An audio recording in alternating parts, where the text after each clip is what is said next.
I guess resigned is the term due to personal reasons. I'm not sure I'm completely buying that, Bob. I don't know. No, he says that. I don't know either, because obviously the owner, Fertitta, is a guy that doesn't have a lot of patience with the Rockets. So you wonder if he had enough.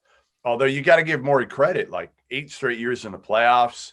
Yeah, did a great job keeping them competitive. They got to a point, right? They got to a point. Felt like the one thing with Morrie that I always felt was he never took into account the intangibles and chemistry, and he just threw guys together, and based on, again, maybe the numbers, and the numbers said, well, if we got a chance to get Westbrook to pair with Harden, let's pair them together, and let's bring on Dwight Howard. And I just felt like it was just kind of, he was almost playing craps every day. And sometimes in terms of this analytics driven approach, there's a very interesting parallel in terms of a level of success reached between the Houston Rockets and the Oakland A's and Billy Beane. Yeah. Billy Beane couldn't get it done. And a nice little engine that could teams, but playing that way, the way they did. But anyway, but now, of course, we're in a whole other world with the Freedman-esque and oh my God, yeah, that's baseball. We'll get that later. But no, I'm not a big fan of Daryl Morey in that sense, but I have to respect, he's no fool. God knows, and he'll hit you with the numbers that, you have to go, all right. But I still think that there's a place for a 2-point shot. I still think there's a place for a low post game. I still think there ought to be one. And, the Rockets took an extreme this year. They went absolutely, completely hog wild. Finally putting an NBA team out there in 2020 with the tallest guy starting at 6'7", Covington, after they finally got rid of Capella and went the other way. And didn't get him where to get him. And really a 6'4" center in PJ Tucker. Yeah. Right. There's a place in the world for PJ Tucker, but anyway, we can't talk about Daryl Morey and not talk about the tweet and what kind of eventual fallout within the organization and how angry the NBA people are in terms of the money that he cost them, Sure. for taking a principled stand that he ought to have a right as a citizen to take, but which kind of backfired in an enormous way financially. For people who don't know, he is the general manager of the Rockets, who way back when tweeted a support of the Hong Kong situation with the Hong Kong people against the communist regime, and China reacted by pulling the plug on a couple $1 billion worth of business that the NBA was doing. Finally relenting in Game 5 of the finals to come back and put the game on. By the way, that kind of went under the radar. Pushback there was in mainland China that created that. Maybe there was some great pushback that we never heard about. I was amazed when you told me that. That went completely under the radar to me. That occurred. So all right. So the Houston Rockets now, I guess they promoted from within. The general manager. They still don't have a coach. Now, how about the front runner? I guess, I don't know if this is true, but the 3 candidates are Jeff Van Gundy, Steven Silas, and John Lucas, who might be the front runner. I heard that.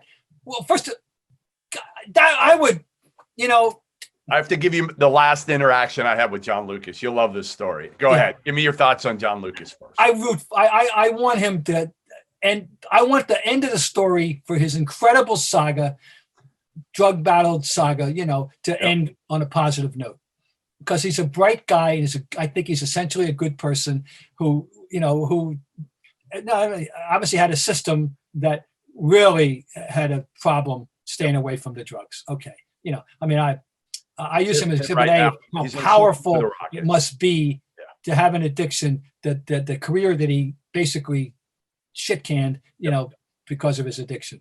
When he's a bright guy with 2 college degrees, et cetera, et cetera, et cetera. He's trying to help people now, so he does for a living, and I root for him. I had a nice breakfast in him once upon a time in Boston, but way back when, and we talked about all this stuff. And good guy. He's been an assistant with the Rockets for the last few years, so that gives him a little bit of an inside track. I'll give you a quick story. I'll try to abbreviate it.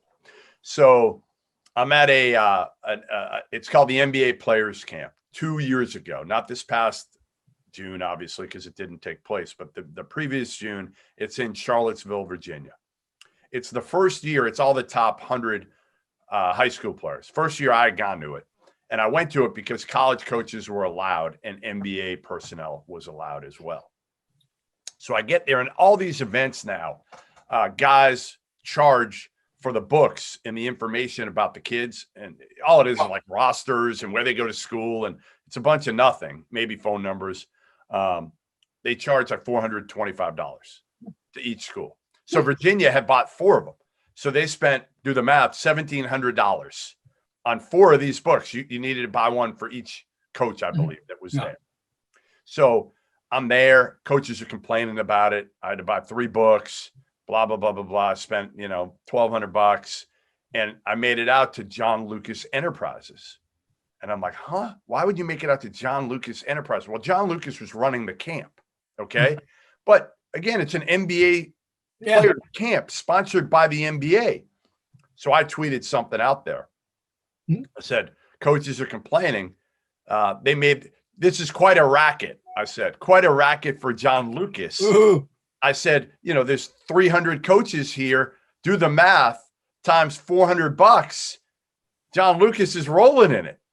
So how about this? So he called me from Mike Rice's. They were down on the court. We were upstairs. All the coaches and NBA guys and media were up top. And all of a sudden, I see on my phone, Mike Rice. I'm like, Mike Rice, he's down there. And I look down at the center court, down low, and John Lucas is holding the phone right next to Mike Rice. And he's yelling at me, I'm not making $1 off this. I said, well, John, all I know is all the coaches are making the money, the checks out to John Lucas Enterprises.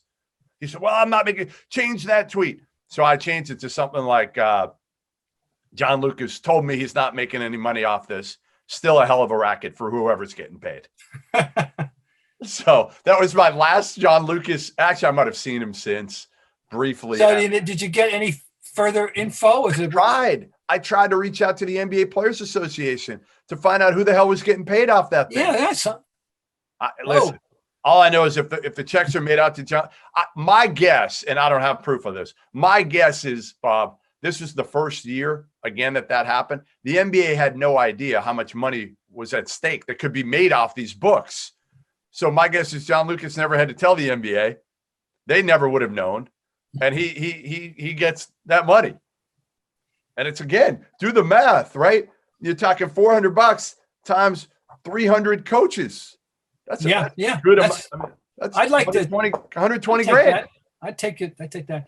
Right. I'll run it for 120 grand. So I guess what I'm illustrating is John Lucas is a very smart individual, Bob. I know he is. Very, very smart.